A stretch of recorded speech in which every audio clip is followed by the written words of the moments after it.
10x your service design offering with Smapply.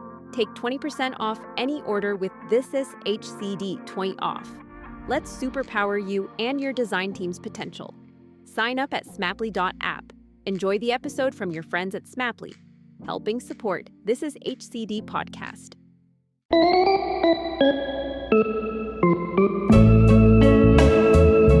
Hello and welcome to Prod Pod. We're a part of This Is HCD. We're bringing all human-centered practitioners real and honest conversations about product management. My name is Adrienne Tan and I'm the co-founder of Brainmates.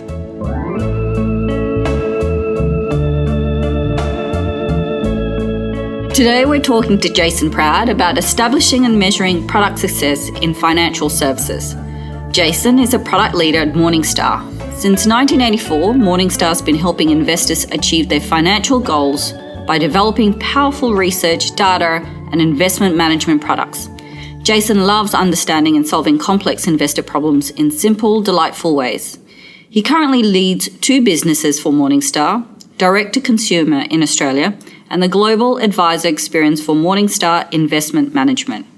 Prior to his current role, he designed, built, and ran a direct-to-customer wealth management product for Morningstar. Before that, he worked at an investment research and funds management business, both on the product and investment research side. Hi, Jason. Hi, it's great to be here. You've been very fortunate to have been tasked with creating a new product from scratch at Morningstar called Morningstar Next. Tell us about that whole experience. Yeah, sure. I mean, inventing a new product is a great privilege. It's a lot of fun, but it's a lot of work too. So I joined Morningstar about 3 years ago and put together a team to tackle the opportunity. And really that was understanding what the business wanted to do. So the strategy, why it wanted to pursue a direct-to-consumer investment product. Traditionally, we distributed investment products via financial advisors. And then I had to work on taking a PowerPoint presentation essentially and turning that into a real product. So really interesting work. Excellent. And, because you've got, you're going direct to customer instead of direct to a business or investors, how was the business set up to allow you essentially to design and build a product? That's a great question. I was fortunate to have really good support from both my local boss, the MD of Australia at the time, and my divisional manager. So both of them were really keen on this idea. So they kind of created the environment that allowed us to go and try new things, take a few risks. We want to, as a business, be trying new things. So they really set that structure up for me and then let me get to work. Excellent. And so what were some of the, more poignant changes that they had to make? What were some of the key changes in their business to allow you to do that? Leaving me alone. Excellent. We love that. A lot of it was, trusting me enough to put together a strategy and a plan and then letting me get on with executing it. I think that a lot of new businesses, particularly in existing businesses, can wither on the vine if they're not given space. And my direct manager and the local MD really let me run with the idea. We had a direct team. They all worked for me. We're working principally just on that product. So we could go and do different things that would be a bit more difficult if you had to work within the constraints of an existing business. I love that. One of the biggest things that you can allow product people to do is really give them the space, the time to do it. I think that's really great for lots of larger organizations who typically want to control the process. And I think it's super hard, right? But the ideal way to run a business is say, you've got a good idea, I trust you, go do it.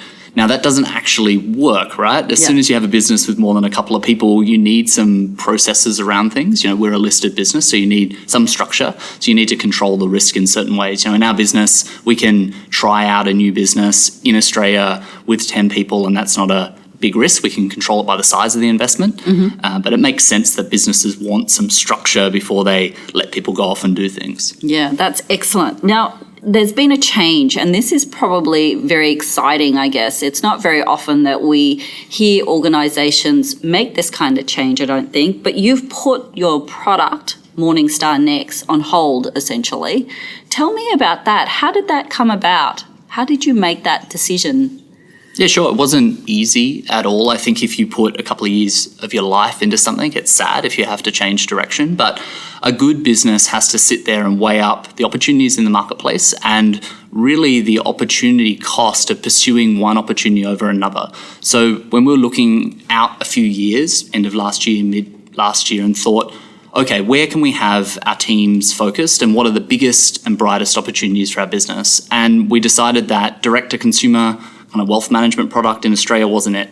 And it made sense to pivot the team and have them focus on something else, which they're now focused on the advisor experience for our global investment management business. So, really tough. And like, if you've worked on a product and you make that kind of change, I'd be really disappointed if you weren't sad. When we sat down with the team and discussed it with them, people looked upset. That makes sense. I want people on my team who buy into the vision and mission and what we're trying to do. But at the same time, I think letting things drag on isn't a great strategic decision either. So it was good that we were able to make a swift decision, pivot, and pursue a new opportunity. And I guess that goes around the whole concept about establishing some metrics before you build and then measuring them throughout, I guess, the time the product is in market.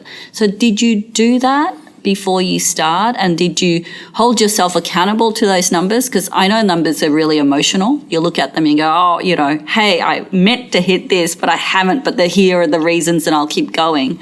So talk to me about how you did that before you made the product and how you kind of landed where you are now with the product. Metrics are super important. I think for any business to build trust, you have to be really transparent about what you're trying to achieve and what's realistic. I think I'll share a story from my time as being a research analyst. So when we covered ASX companies, we were making forecasts about what we thought a company was going to do in the future. And one thing I really liked doing was what was called a pre-mortem. So you'd write before the fact what you thought was going to happen. So you couldn't see a company's results and say, hey, I always thought that was going to happen. You had to put pen to paper and say, here's what I think the balance of probabilities is the likely outcome for XYZ company. And so I applied that same kind of logic for thinking about our new product at Morningstar. We're an investment business, so there's lots of kind of analytical people in the business, and I knew it was going to be really important early on to establish credibility in the organisation, showing that we were going to be really transparent with how we measured things and setting some ambitious yet realistic ways of measuring product success. And for an investment management product, that's not actually that complicated. It's really how many clients are you acquiring, how much are they choosing to invest, and how much is it costing you to acquire those clients. And then once you've acquired them, how happy are they? So we had basically 4 different metrics and we set out a range of outcomes when we set up the product and we tracked them the whole way through. Right. And so at what point do you decide that enough's enough? It's really kind of a very difficult question to answer, I guess, but... Yeah, I think it's very difficult. I think the difficulty with metrics is it's very easy to gravitate to one number. I think you need to think about measuring things quantitatively and qualitatively. So quant's easy in lots of ways. Capturing data now is super easy. Strategy, though, is about blending that quantitative data and the qualitative insight and making a trade-off, right? If you think about it, like strategy is simply just what are we doing and why. I think for us with Next, the decision we made was we looked at the potential upside. If we kept pursuing it in its current form over the next 3 to 5 years, and we looked at the potential upside of pivoting and doing something else. So it was less about Morningstar Next not working out exactly as we hoped. Right. It was more about comparing it to another opportunity and seeing that was orders of magnitude bigger. So for us, a very successful outcome for Morningstar Next over a 5 to 10 year period was tens of millions of dollars of revenue. That'd be a fantastic outcome from zero. Yep. Our investment management business already generates over $100 million of revenue US a year. Making small changes there can have a much, much bigger impact on our overall business. So for us, it was simply weighing up the opportunity cost, I guess. Right, got it. But now that leads to another point, though. It's when you've got these new product ideas, especially in really large organisations, they're never going to compare. It's always going to take longer to be able to catch up to your existing product. So how then do you justify making these even innovative products? Like, how do you do that? I think that's the tough work of strategy, and one, I It's a good question for any CEO of any business. The way we've decided to think about things is that we really classify our businesses in different categories, and this allows us to make different types of investment decisions. So we have businesses where we're seeding them. So there might be something new that may or may not work out, and the time frame is going to be long and it's going to be super uncertain. Then we have businesses that we say are in kind of growth mode. So things that we know kind of the customer proposition is working, it's all starting to kind of come together, and really what you need to do is just let them run and give them some more capital to let the business grow. And then you have businesses that are more in harvest mode. So businesses that might have been really successful, or products that have been really successful in the past, but you can see over the next 5-10 years, they're not going to be as successful in the future. Maybe they're not where the market needs your company to be. And so those businesses can really help fund those two other categories. And I think you need to get that right at the board CEO level, because otherwise no one has any incentive to try out new things that may or may not work. Most professional managers will pick projects that have very certain outcomes and don't take on a lot of career risk. Yeah, that's a really good point. It's the balancing of your portfolio, really, of your investments across different kinds of products at different stages in their life cycle. So this leads me to, I guess, discussing your current product set, which I suspect is more established. Firstly, how do you go from, working in something brand new to something more established? What are the kind of changes that you, in your day-to-day work life as a product manager, going from fairly brand new to established product? Yeah, sure. I'll expand on the opportunities a bit. So in our direct-to-consumer space, or how we help individual investors in Australia, at the moment we have a existing research data product where you can go and get some free research, and then you can sign up for a subscription. That's being rebuilt at the moment. So in a sense, the proposition is pretty clear. We know there's a market there for that type of product, and what the work we're focused on at the moment is really re-platforming what we have. So that is different, but I think you can apply some of the same types of thinking you do to a new product. You want to be iterative, you want to be based on data, you want to listen to your customers, like all that good stuff I think you can apply to an existing product. In the advisor space, while the business is established, and over the last 5-10 years we've done a nice job building an investment management business that helps financial advisors, the way we serve those advisors beyond giving them great investment products is quite nascent at the moment. So in a sense, I am working on something entirely new again, because that advisor experience for our core markets, so that's the UK, the US, here, and South Africa, is only just getting started. So the team and I are going to be using very, very similar ideas and even insights we got from working directly with consumers and applying it to how we build out that service experience for our advisor clients. And in terms of measurement and metrics, do you think it's any different to, your initial kind of foray into the B2C space, or are they similar? Yeah, I think the things you want to measure are a little bit different. I mean, the first thing I'd say about metrics is I like dividing goals and KPIs. So goals, as I see it, are what you want to get done, and KPIs are things you measure along the way to see if you're tracking towards that goal. And so within that context, you need both longer term ambitions, things that will show you a product or business has been successful over time, but then you're going to need indicators along the way. And ideally what you need is leading indicators. What I see a lot of in business is lagging indicators. So a good example of that is tracking something like revenue. Revenue largely tells you about, or growth in revenue, say, or fall, tells you largely about what's happened in the past, right? It's likely driven by products that have been built in the past. It's been driven by customer relationships in the past. So a business can have great revenue growth, but that might not tell you in any one year about what's going to happen over 5 years. You need earlier indicators, and you need to make sure you measure them as well. Now, of course, you can't just measure qualitative things and say that leads to product success. Ultimately, a business is a balance between commercial success and customer success. If the business wins too much, the customers get really angry and leave. If the customers win too much, the business goes under. And so I think you need to balance having metrics that measure both of those factors. So we've spent a lot of time kind of kicking around ideas for advisor experience, and they're sort of TBC, exactly what we'll measure, but we've got ideas around what makes sense for an investment management business to measure long term. And then also some ideas around what are good leading indicators that are worth measuring. And I think the other thing to remember about metrics is to not be too obsessive about them. I think I see a lot of data where what people are forgetting is the analysis, right? I can pull up some spreadsheet and show you some numbers. What's important is what's driving those numbers. And my take is most businesses over-metric themselves. They'll have 15, 20, 30 different things that they claim tell you how a business is working. And often that's driven by managers wanting to have some kind of number that's got a green tick against it. The most complex businesses in the world usually only have a few metrics that indicate whether they're going well or not. So financial services, people would hold up a bank and say, geez, Commonwealth Bank, it's super complicated, right? They do all these different things. They've got tens of thousands of staff. How could you measure that business with a few simple metrics? Be like, okay, well, what does Commonwealth Bank actually do? It sells primarily two products, home loans and credit cards. And how do they make money? They make money by the spread between what they borrow money at and what they lend it to you at, right? And then the other important thing for a bank is how likely is it that the people who borrowed this money are going to pay it back? Even something as complex as a bank, like if you don't get the analysis of kind of those three metrics right, it kind of doesn't matter what the other 50 are. So I think it's important to really focus in on metrics that tell you something useful and hopefully tell you something leading, not lagging. And what might be, I mean, I love the whole leading, lagging indicators, and I think that, we don't actually pay enough attention to any of those indicators. But what might be some leading indicators for financial services?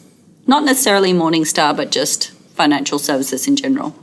Yeah, lots of normal ones that apply across product categories. So customer adoption, customer satisfaction, things that might not translate into lots of customers today, but the further you go towards how new people are using a product, right? So the big issue any existing product has, right, is that they may look like they're very profitable and very successful, but actually are doing a really bad job at winning over new customers. What's important is as a business grows, the marginal customer they acquire is less excited about what you do. When you have a startup and it's, the first 100 whatever customers, they're the people who really love what you're doing, right? And as you get bigger and bigger and bigger, each marginal customer is kind of less likely to like what you're doing because you've done a really good job at winning over all the ones who love what you're doing. It's really important to understand if the product is actually satisfying those people, and I think that can tell you a lot. I like to talk about thinking about your pre-customers or those who are not yet your client. Existing businesses spend a lot of time, and we're on a podcast, I'm going to pretend that I'm looking behind me. I think they spend a lot of time looking at their existing customers saying we have to keep them very delighted. I think that's true if you have a dominant market position and have most of the customers already signed up. Yep. But that's not true of most businesses. Most businesses aren't Telstra, right? If you're Telstra, what you need to worry about is keeping all your mobile phone... Retention, right? Retention. That matters, right? If you're a Masim, you need to worry about signing up new people. And it kind of doesn't matter, it matters how happy your existing clients are, but you want to worry about those marginal ones. That'd be one I'd focus on for sure. Excellent. Thank you. How do you think, you're a product leader. Do your product managers pay attention to the numbers as well? Or is it more of a senior role to pay attention to numbers? I'm not sure how any product person of any kind could do their job without having a sense of how they're going. And that's really what metrics tell you, right? They tell you how I'm going. They're a way of quantifying something about what you're doing. So I kind of think that's not about seniority. That's about the role itself. So I do think, though, it's incumbent on the more senior folk in the organisation to set clear goals and how to measure them for people. I think it's very hard to expect someone super junior in an organisation that's new to come up with every way to measure their product. That's absurd. The role of leadership is to connect up the mission and goals of the company with someone's specific role. But it's equally on that individual contributor to understand how they're going. That goes for beyond product. Yes. Yeah. Absolutely. I completely agree. I mean, part of the product manager role is to understand and be excited about how your product's performing. But once you do this reporting, from your point of view, who do you report these metrics, these numbers to, and what do you do about them?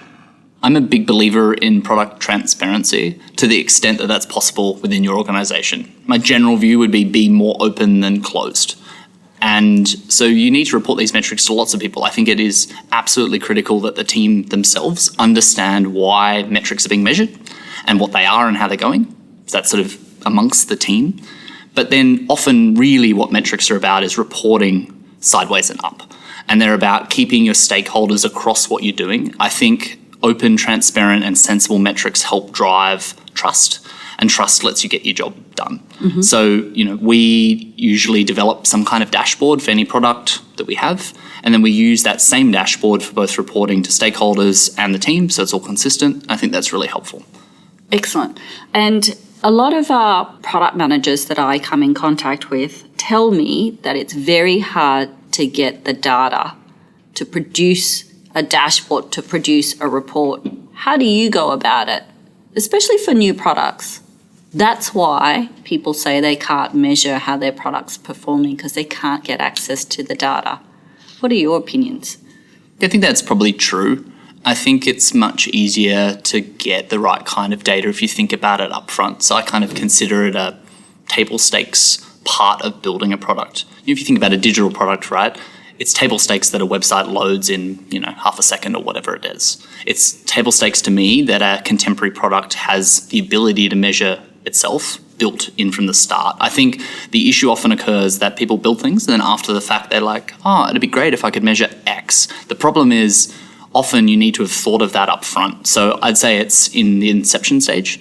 And then I also just think that for any product out there, back to my earlier point about people are trying to measure too many things, you really need to distill down what are those couple of things that might swing the outcome of your product and go about measuring them. Because often it's a question of resources, a question of how do I go about measuring this. Start with the big metrics that matter. If I've looked at hundreds of financial models, typically it's only a couple of things that swing the outcome. That's true of products. So narrow down the focus and then get it implemented. But I sympathise. Excellent. Well, thank you very much for your time. Of course, it's been great. I always enjoy talking to you. Indeed. Thank you for listening to ProdPod. If you want to learn more about the wonderful shows on This is HCD, we've got others, such as The Power of 10 with Andy Pillane, Bringing Design Closer with Gerry Scullion, and Ethnopod with Dr. John Curran. Please visit thisishcd.com, where you can sign up to our newsletter, join our Slack channel, connect with other human-centered practitioners around the world. Thank you for listening, and speak to you next time.